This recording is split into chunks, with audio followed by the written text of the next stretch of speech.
rise, and this next conversation will be a treat to you aspiring entrepreneurs and business owners. We have here with us Joshua Laureano. He's 18 years old and he is the CEO and founder of Compass Ride Sharing Service. Joshua, it's such a pleasure to have you here this morning. Yeah, thank you. I will tell you, just a few minutes of conversing with you has been such a delight. You are so inspiring, the way that you've been able to share your innovation to provide this type of service. Before we get into what Compass Ride Sharing Service is, talk about your journey as an entrepreneur and how you got to this point in the first place. Well, you started, now I want you guys to know he's only nervous. He is a talker. But you've been able to come up with a business called Compass Ride Sharing. Yes, you already hired a driver and everything. Yes. What is Compass Ride Sharing? It's a transportation service. It's on the card. We offer safe, affordable, and reliable 24/7 transportation. Mm-hmm. A little background about me is I graduated Westy College in 2024. I also founded the main concept of the company in December of 2024 at 17. I have a mentor, and I didn't talk to her about the concept until like February 2025, mm-hmm. and she loved it.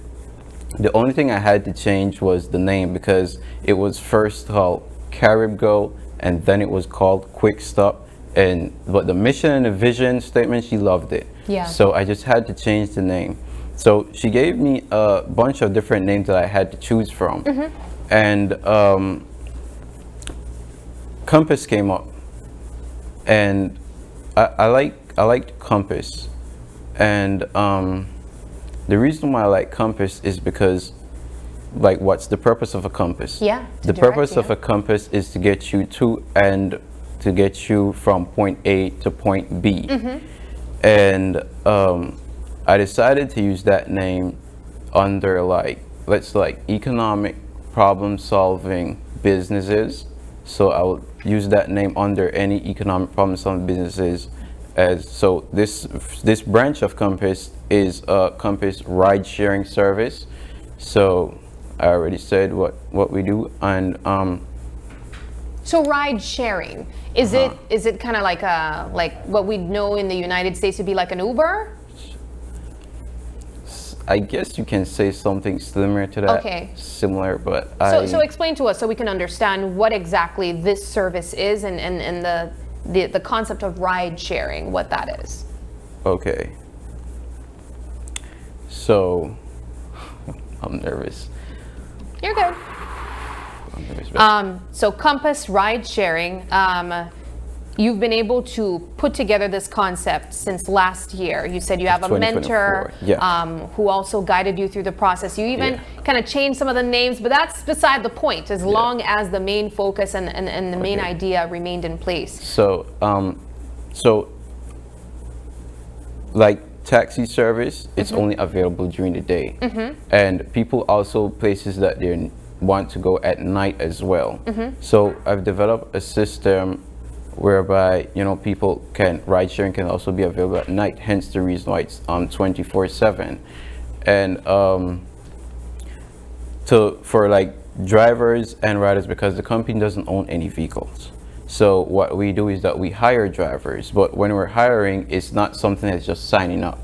Okay, we have to do background checks. We look for stuff like murder, human trafficking, sexual assault, especially with children, stalk and threaten others. And we also make sure you have a valid driver's license, and we also make sure that the vehicle is in good condition. Okay. And drivers are paid 70% commission. The company keeps 30%.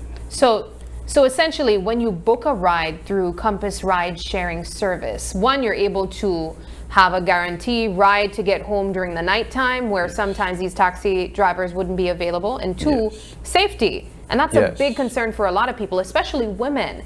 Talk about that and how you were able to recognize that that was a need in the first place. Well, Okay, so December of 24, I got the concept and it's on my computer. But I didn't really look at it until like there was a day like I go to IT vet, and there was a day I was going to school and it was raining, and I had to stand in like Civic Center under the bus station, and I noticed like people have to stand in the rain to catch their bus. If they don't catch their bus, then they won't get where they need to go. So that really reflects on the concept I've made, and that's what pushed me to ask my mentor about it. How do you go about booking a ride with Compass Ride Sharing? So because we're a startup company, we do electronic transfer. You have to send us a message in WhatsApp, book, and pay electronically. Okay. It's that simple. And do the services, or are the services around the same price as a regular taxi?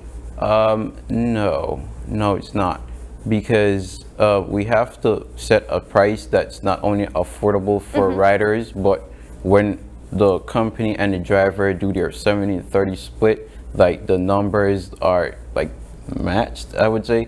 So from 5 a.m. to 9:59 p.m., one single rider is $15. Okay.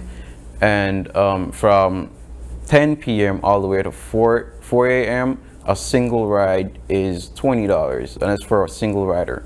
So let's say a person wants to book a ride, they'll send us a message via WhatsApp, they'll send us their pickup and dropped off location, as well as a passport size picture of their face. They'll pay us electronically, and once payment is confirmed, we'll send them a passport size picture of the driver that's available, as well as the picture of the vehicle that they're in, so they know who is picking them up. This is very similar to like I said, other businesses and ideas that came out in other parts of the world, and I think it's very innovative what you've come up with as well, because we want to know, one, the type of vehicle that we're going to be getting in. They have some people who, you know, for example, when we think of businesses like Uber, you want to get in an Uber Black, you know, you want a quality type vehicle, but you also want to know what's coming to pick you up, just in case it's not another person trying to kidnap you or harass you, and you want to know who's going to be picking you up as well. Okay. I think it's interesting that you also provide that feature where the person booking the service also provides their photo. Is there a reason for that? Yeah, so that the drivers know who they're picking up. Well, let's talk about when this service will be rolled out, and how people can start taking advantage of safer and more convenient services. Okay, so the company was, like I said, it was registered in March 14, 2025. And what we do is that we start looking for drivers. And what I've learned is like the taxi is kind of like a madhouse. Like there's no rules, regulations, guidelines, no nothing. So everyone's free to do like basically what they want. And I think that, how do you say, being that there's a new company in town that has rules and guidelines, like it's definitely like something to look at. Whoa. I think there's an element of structure that's also being provided with your company as well, which is really interesting. But I want to wind down the conversation by talking about you and your journey in entrepreneurship. You're only 18 years old, and you're an entrepreneur. This is a very bold step to take. How challenging was it? I mean, you came here and you said, look, I have my business certificate. He brought all of that to showcase, but was this a really tough venture to go into? Yes, it was. How so? I've been through a lot of things. I had to sacrifice a lot of things since I was 16. And you know, like when you have a goal, just stick to the goal. You sacrifice for that goal. Did I like a picture of being up here? No. And the reason why I came up here is because when we start looking for drivers, people are like kind of, I would say, like iffy about it, because like I would provide the certificate and the business card, and I'll also tell them that when you want to join, there's a contract, and the contract will both signed by the business owner, the driver, as well as stamped by a justice of the peace as witness, as you can see on that specific contract. And they still like, I think it's because I'm 18. You think because you're young? Yeah, like it's not like expected. It's, yeah. To elaborate a little bit more on the drivers, drivers do have control of their work time. We like if you join our company, you can also accept and decline giving like rides, but that's why you're only being paid based on commission if you accept and complete that ride. All right. Well, how can potential drivers or interested drivers reach out to you to get on board? Well, you just have to contact me on WhatsApp. It's on the card.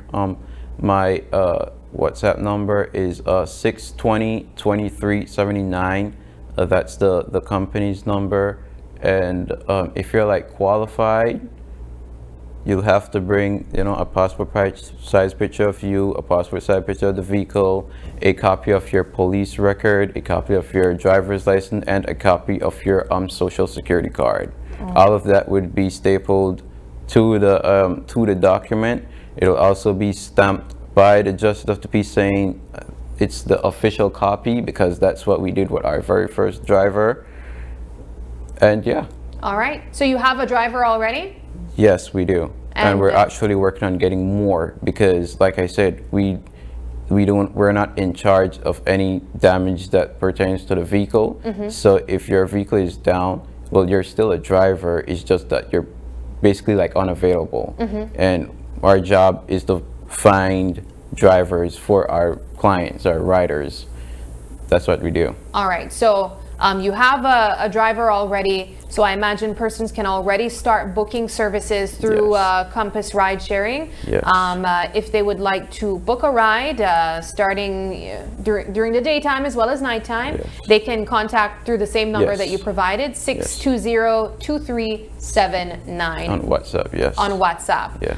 Joshua, this has been a pleasure. Thank you so much for speaking with me, and of course our viewers, and sharing a bit of your story as an entrepreneur as well. We wish you all the best. Okay, thank you. Thank you. All right. We take another quick break, but don't go anywhere. When we come back, we have a hot topic to jump into. And as I mentioned, I saw some of your engagement online speaking about that 30% or more on rent payment. When we come back, we'll be talking about that. Don't go anywhere.